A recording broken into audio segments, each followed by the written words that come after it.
Class. Welcome to another week's video. I'm going to try to keep this as quick as I can.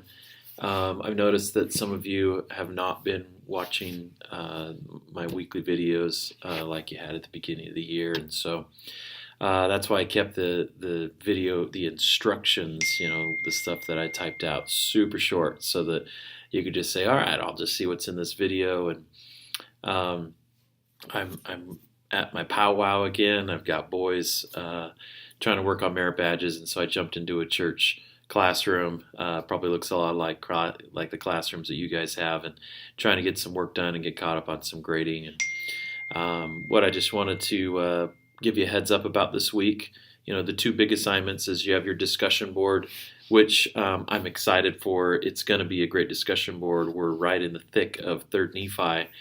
Just survived Helaman and the pride cycle and the evilness that led up to the Savior's visit to the Americas, and so now you have the Savior in the Americas.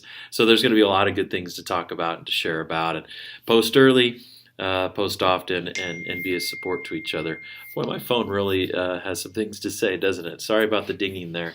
So discussion board, the second thing is you get to report on your Christ-like attribute project. And so hopefully it's been a good week. A lot of you have combined the idea that you're going to go to the Lord and you're going to pray and you're going to read and you're going to try to understand better this certain attribute of the Savior. And then you had a lot of practical, ways that you're going to try to act upon those things. And it's awesome. And so the response in this week's assignment, we just want you to look back and say, what did I learn? Did I do well? Obviously, if you remember at the beginning, your last class, we're not grading on like how well you did your goals. We're just grading on your experience. What did you feel? What did you learn? And what are you going to do moving forward? Are you going to change things? And so it's worth a lot of points. And so please follow the instructions so that you can get all those hard-earned points.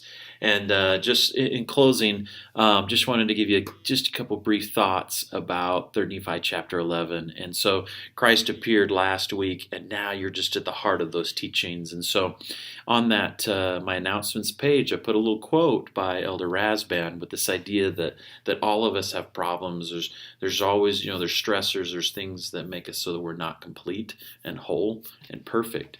And so what I'd love for you to do as you study this week, his first invitation is to invite everyone to come to him, right? Everyone to come up. And so as you study this week, what he teaches was to not, okay, so he's already healed them physically, but the teachings are here to heal the soul. And so just, as you study, you're going to read a lot of things that you're familiar with, the Sermon on the Mount, the Beatitudes, teaching about the sacrament. But just really, as you look at these teachings, just say, how can what the Lord is teaching to these people bless me? Your concerns, your stresses, you know what you're struggling with, and just say, what can these words do for me? And I promise you that as you go into the Word this week, the words of the Lord to these more faithful people that survived all that crazy destruction and fear, you're going to be enlightened, and it's going to be a wonderful week. And so I just have that prayer in your heart and enjoy what the Spirit's going to teach you. So we will see you next week.